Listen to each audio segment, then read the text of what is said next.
आज हम आपको साईं बाबा की कहानियां बताएंगे। एक डॉक्टर अपने साईं भक्त मित्र के साथ शिरडी पधारे।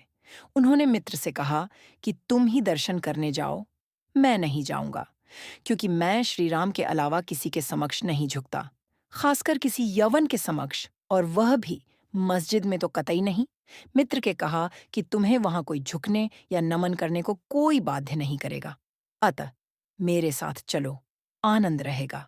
वे शिरडी पहुंचे और बाबा के दर्शन को गए, परंतु डॉक्टर को ही सबसे आगे जाते देख और बाबा की प्रथम चरण वंदना करते देख सबको बड़ा विस्मय हुआ।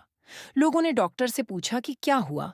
डॉक्टर ने बतलाया कि बाबा के स्थान पर उन्हें अपने प्रिय इष्ट देव श्री राम के दर्शन हुए और इसलिए उन्होंने नमस्कार किया। जब वे ऐसा कह ही रहे थे, तभी उन्हें साईं बाबा का रूप पुण्य दिखने लगा। यह देख वे आश्चर्यचकित होकर बोले कि क्या यह स्वप्न है? ये यवन कैसे हो सकते हैं? अरे, अरे, ये तो पूर्ण योग अवतार हैं। बाद में वे डॉक्टर वहीं रुके और उन्होंने परम अनुभूति का अनुभव किया। नासिक के प्रसिद्ध ज्योतिष, वेदज्ञ, 6 शास्त्रों सहित सामुद्रिक शास्त्र में भी पारंगत मूल्य शास्त्री एक बार नागपुर के धनपति साईं भक्त बापू साहेब बूटी के साथ शिरडी पधारे। हस्तरेखा विशारद होने के नाते मूल्य शास्त्री ने बाबा के हाथ की परीक्षा करने की प्रार्थना की, परंतु बाबा ने उनकी प्रार्थना पर कोई ध्यान न देकर उन्हें 4 केले दिए और इसके बाद सब लोग वाड़े को लौट आए। वाड़े से लौटने के बाद में आरती के समय बापू साहेब से बाबा ने कहा कि वो मुल्ले से कुछ दक्षिणा ले आओ। मुल्ले जब दक्षिणा देने के लिए गए तो वे मस्जिद के बाहर ही खड़े रहकर बाबा पर पुष्प फेंकने लगे, लेकिन जब उन्होंने ध्यान से देखा तो उन्हें बाबा की जगह उनके कैलाशवासी गुरु घोल्प स्वामी दिखाई देने लगे। वे उनकी स्तुति करने लगे और जब आंख खोली तो उन्हें बाबा को दक्षिणा मांगते हुए देखा। ये चमत्कार देखकर उनका संशय दूर हो गया। धुमाल एक मुकदमे के संबंध में निफाड़ के न्यायालय को जा रहे थे। मार्ग में वे शिरडी उतरे। उन्होंने बाबा के दर्शन किए और तत्काल ही निफाड़ को प्रस्थान करने लगे, परंतु बाबा की स्वीकृति प्राप्त न हुई। उन्होंने उन्हें शिरडी में 1 सप्ताह और रोक लिया।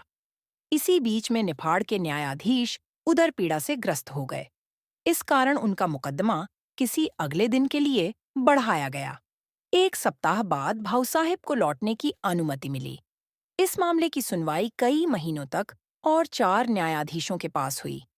फलस्वरूप धुमाल ने मुकदमे में सफलता प्राप्त की और उनका मुवक्किल मामले में बरी हो गया। बाबा का जब हाथ जल गया था तो भागोजी शिंदे ही उनके हाथ पर घी मलने और पट्टी लगाने का कार्य करते थे। भागोजी शिंदे कुष्ठ रोगी थे। चांदोरकर जी बाबा के लिए मुंबई से एक डॉक्टर परमानंद को इलाज के लिए लेकर आए थे, लेकिन बाबा ने इनकार कर दिया और वे शिंदे के हाथों घी लगाकर ही ठीक हो गए। मुंबई के रहने वाले काका महाजनी का विचार शिरडी में 1 सप्ताह ठहरने का था। पहले दिन दर्शन करने के बाद बाबा ने उनसे पूछा, तुम कब वापस जाओगे? उन्हें बाबा के इस प्रश्न पर आश्चर्य सा हुआ। तब उन्होंने कहा, जब आप आज्ञा दें तब। बाबा ने कहा, कल ही। यह सुनकर काका महाजनी ने तुरंत शिरडी से प्रस्थान कर लिया। जब वे मुंबई अपने ऑफिस में पहुंचे तो उन्होंने अपने सेठ को अति उत्सुकतापूर्वक प्रतीक्षा करते पाया, क्योंकि मुनीम के अचानक ही अस्वस्थ हो जाने के कारण काका की उपस्थिति अनिवार्य हो गई थी। सेठ ने काका को बुलाने के लिए पत्र लिखा था, जो उनके पते पर वापस लौट आया।